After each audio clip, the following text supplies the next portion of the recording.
أعوذ بالله من الشيطان الرجيم. بسم الله الرحمن الرحيم.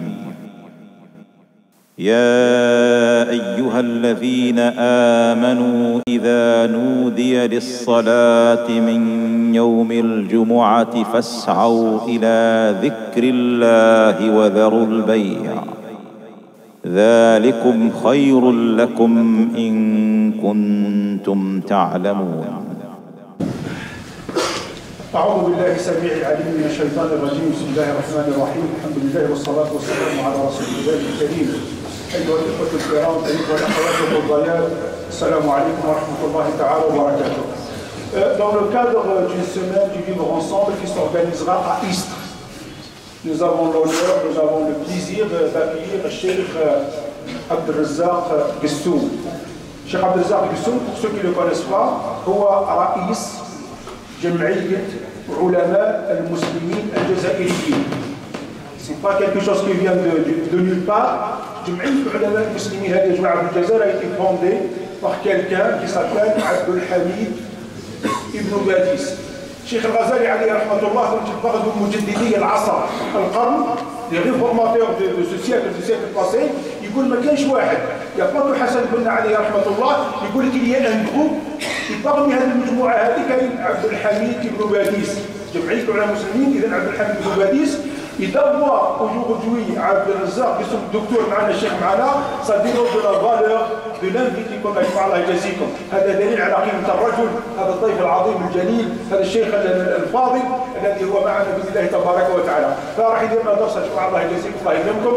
فنسمعوا مليح نفتحوا الآذان تاعنا نفتحوا القلوب تاعنا إن شاء الله حتى نستفيد من علمه. بارك الله فيكم الله يجازيكم. تفضل شيخ. بسم الله والحمد لله والصلاة والسلام على سيدنا محمد رسول الله وعلى آله وأصحابه وكل من اهتدى بهداه. Chers frères, chères sœurs, je suis très ému par cet accueil, par cette organisation, par cette grandeur de cette mosquée, ce temple divin, le groupe qui nous accueille, qui nous rassemble sous l'égide de l'islam. Nous vivons donc aujourd'hui une journée qui est celle de la Jumu'ah, qui rassemble les musulmans une journée par semaine. Et c'est la mosquée également qui rassemble les fidèles en une journée comme celle du Jumu'ah. À cette occasion, il m'est agréable de citer un verset coranique à la lumière duquel nous allons essayer de tirer quelques leçons, quelques significations pour les utiliser comme guide, comme code dans la vie, aussi bien dans la vie matérielle que dans la vie spirituelle.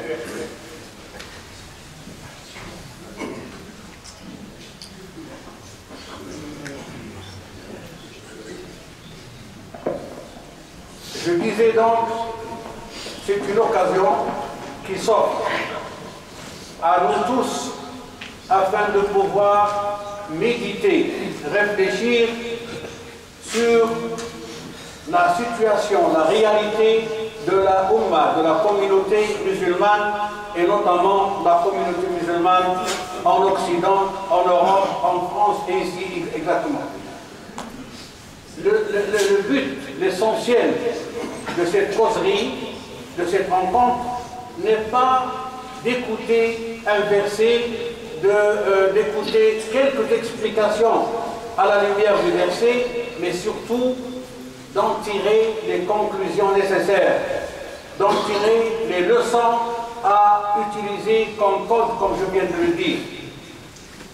Je prends ce verset qui stipule exactement وَمَنْ أَحْسَنُ قَوْلًا مِمَّنْ دَعَا إِلَى اللَّهِ وَعَمِلَ صَالِحًا وَقَالَ إِنَّنِي مِنَ الْمُسْلِمِينَ. Ce verset coranique résume dans une certaine mesure le programme, le plan à suivre par chaque musulman et chaque musulmane. Men ahsanu qawlan, il n'y a pas de meilleur, il n'y a pas de plus apte à utiliser les meilleures paroles, les exprimer, les meilleures paroles que celui qui appelle à la cause divine. ليس هناك أعظم من الذي يدعو إلى الله.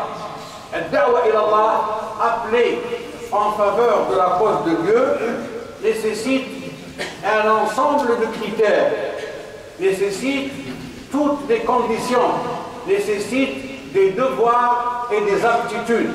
Il n'est pas permis à quiconque de se hisser, de se présenter, de se donner ce titre d'être un imam, d'être un prédicateur, d'être un savant, parce que un infirmier ne peut jamais être un médecin s'il n'a pas reçu la formation nécessaire.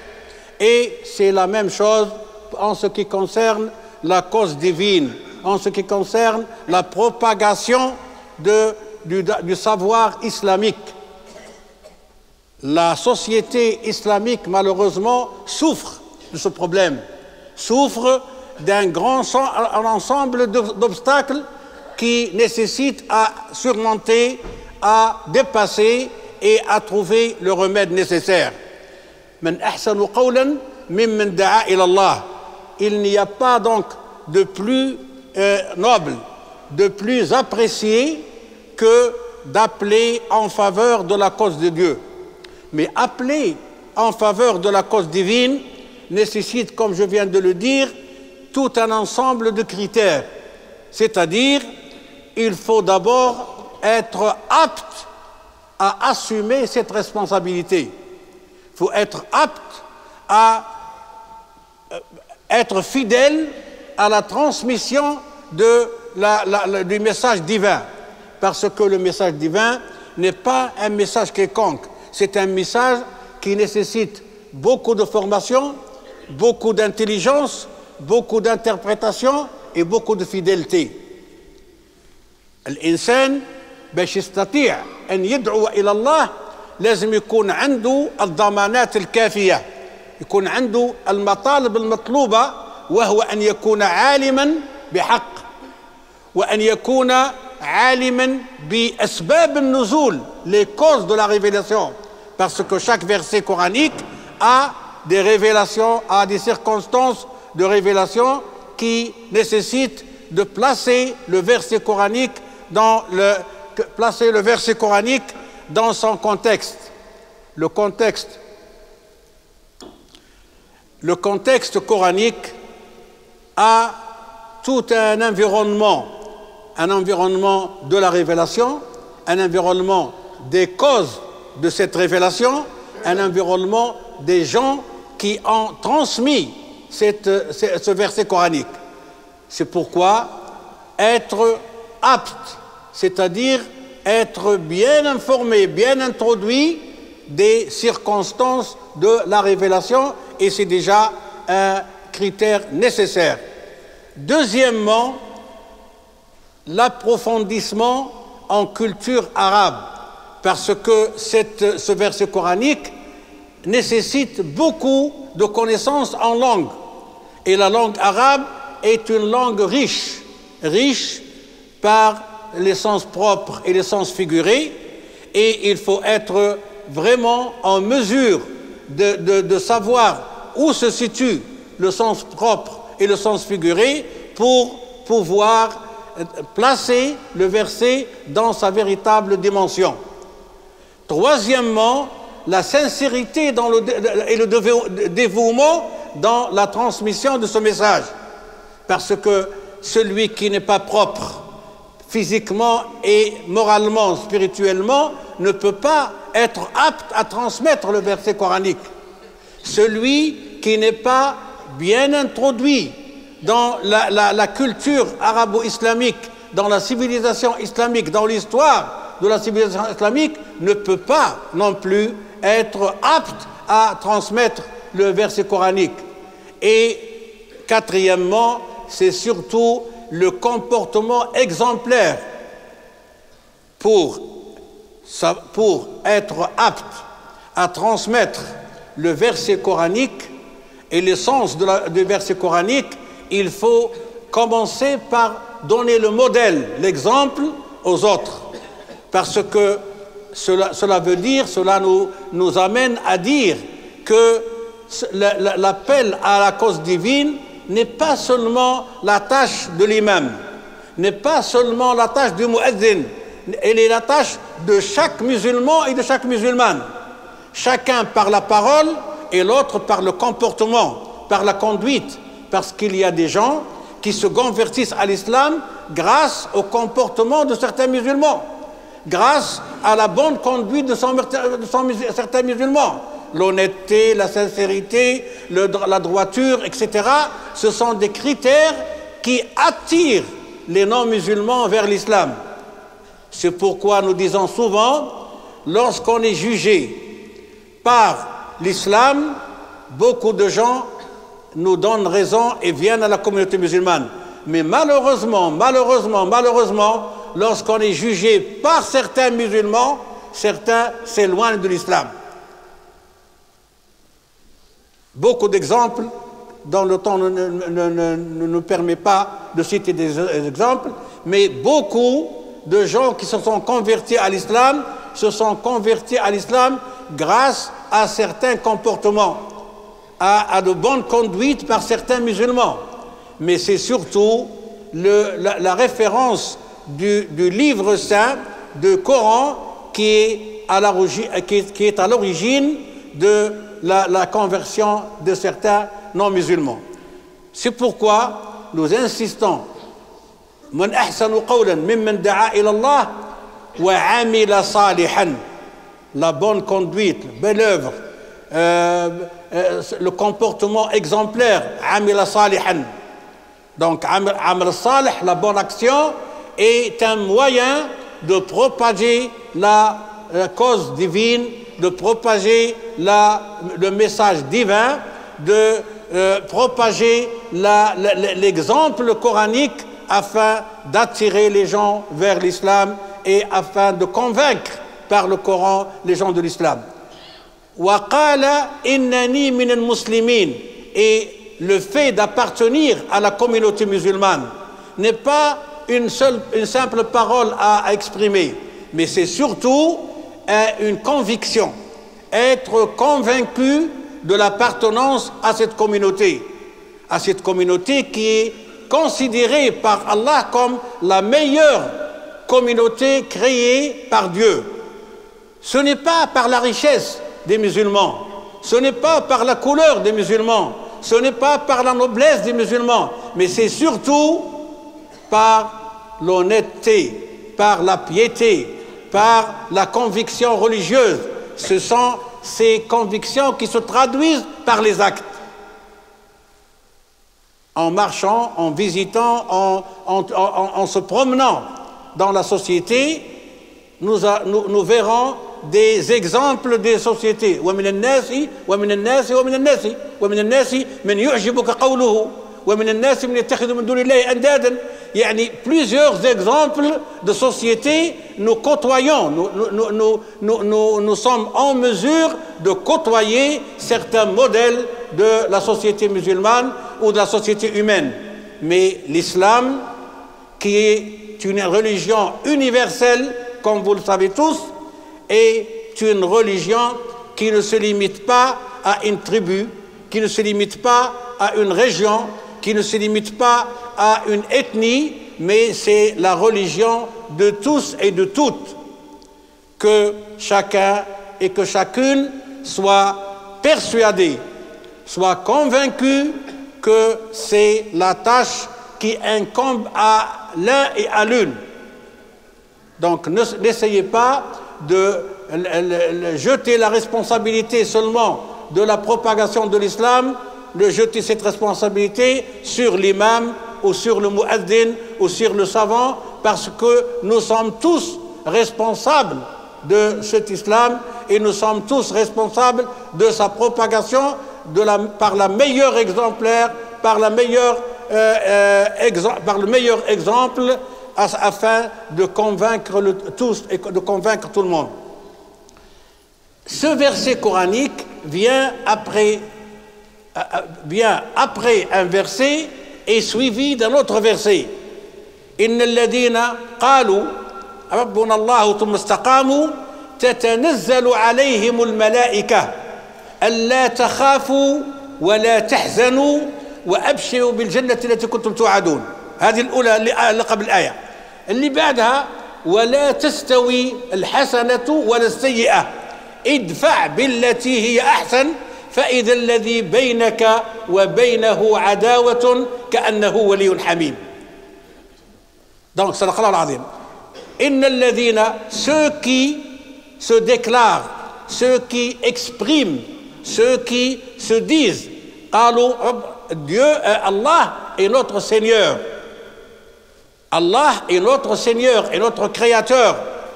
ثم استقاموا. Il ne suffit pas de dire par la parole que Dieu est notre Seigneur, que Allah est notre Seigneur, mais il faut qu'il soit accompagné par la piété, par la bonne action. La bonne action, la belle action, être de bon comportement pour justement traduire la piété au sein de la société. Allah est notre Seigneur. Ils se sont comportés convenablement à l'appel divin, convenablement aux prescriptions divines.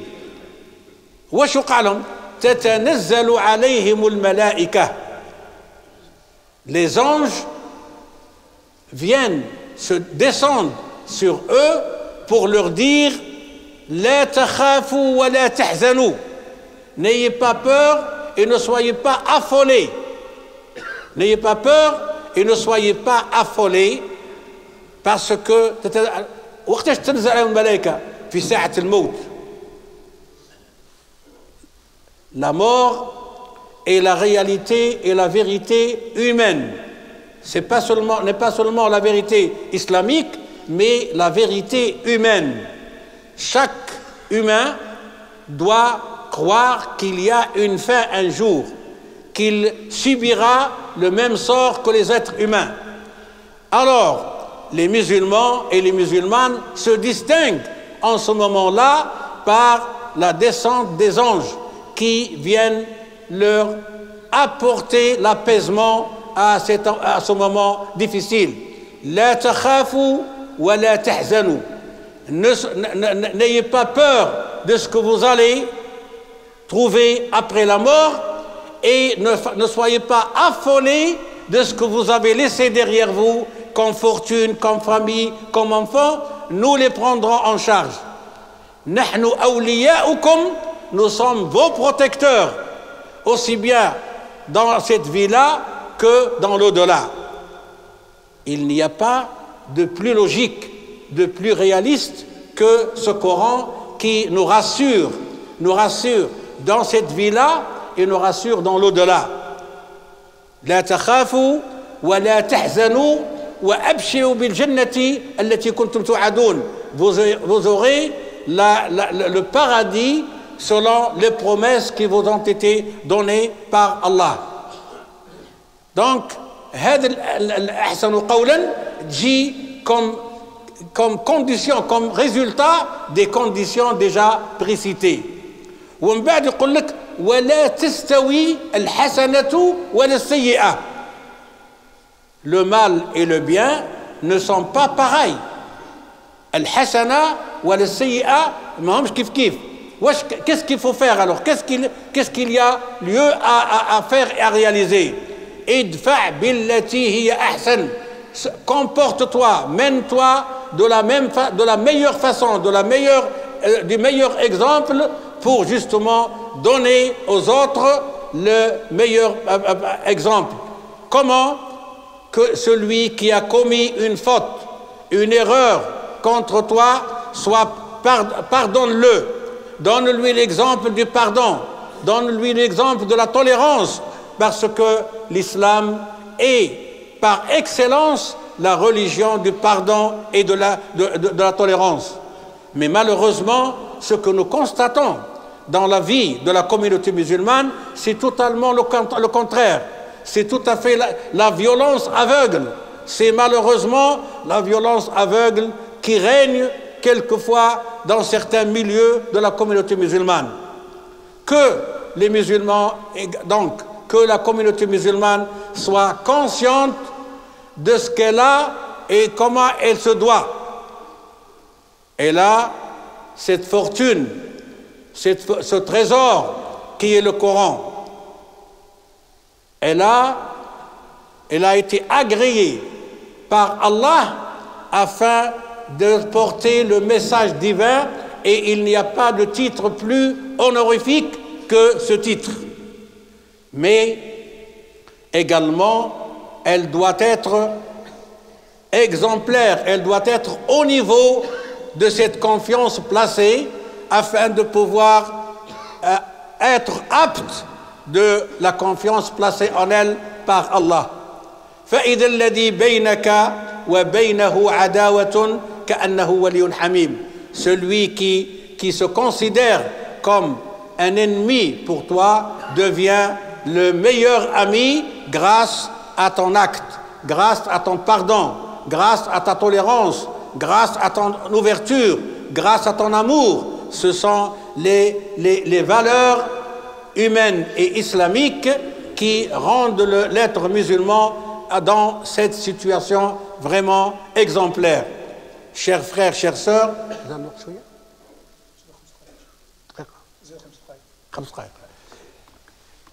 j'ai beaucoup de plaisir à vous parler et j'ai beaucoup de choses à vous dire, mais la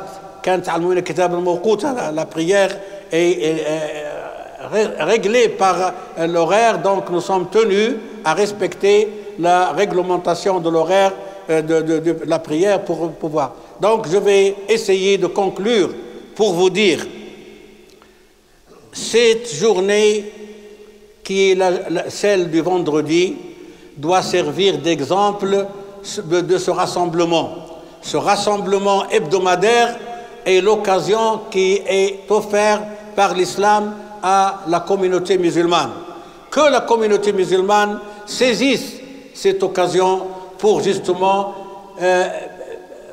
sortir de la mosquée pleine de valeurs, pleine de principes, pleine de conseils, afin de les traduire dans la vie commerciale, dans la vie familiale, dans la vie quotidienne du jour. Chacun et chacune doit être l'intermédiaire entre la famille et la mosquée, doit être l'intermédiaire entre le commerce et la mosquée, doit être l'intermédiaire entre la vie quotidienne et la mosquée, elle doit être l'intermédiaire entre Allah et ses semblables. C'est pourquoi, en venant à la mosquée, il faut avoir cette idée, il faut avoir ce raisonnement, il faut être doté de tout cela pour justement être capable de transmettre le message divin. Ceci d'une part. D'autre part, nous avons des obligations et des devoirs à l'égard de ceux qui nous entourent, même s'ils ne sont pas des musulmans, même s'ils ne sont pas favorables à notre cause. Nous devrons utiliser le langage, le meilleur style, la meilleure méthode pour justement cohabiter pacifiquement avec eux, pour justement leur montrer que l'islam n'est pas, comme certains veulent le présenter, est la religion du sectarisme, du racisme, de la violence. Bien au contraire, l'islam c'est le pardon, l'islam c'est l'amour, l'islam c'est la fraternité, l'islam c'est toutes les valeurs humaines par excellence. Essayez, tâchez de donner cet exemple aux autres. Tâchez de présenter l'islam de cette manière et vous allez voir que la plupart de ceux qui vous entourent, s'ils ne viennent pas à l'islam, ils vont vous respecter et ils vont vous donner beaucoup de respect à cause de cet comportement exemplaire. Je saisis cette occasion pour exprimer à ceux qui m'ont invité à ce rassemblement et à vous tous de m'avoir écouté. Je saisis cette occasion pour prier qu'Allah nous donne beaucoup de force, beaucoup de courage, beaucoup de chance afin de devenir la communauté exemplaire telle qu'est citée par le Coran. Kuntum khayra ummatin ukhrijat linnas lakin laysa bimalina walakin ta'muruna bil ma'ruf wa tanhauna 'anil munkar wa tu'minuna billah.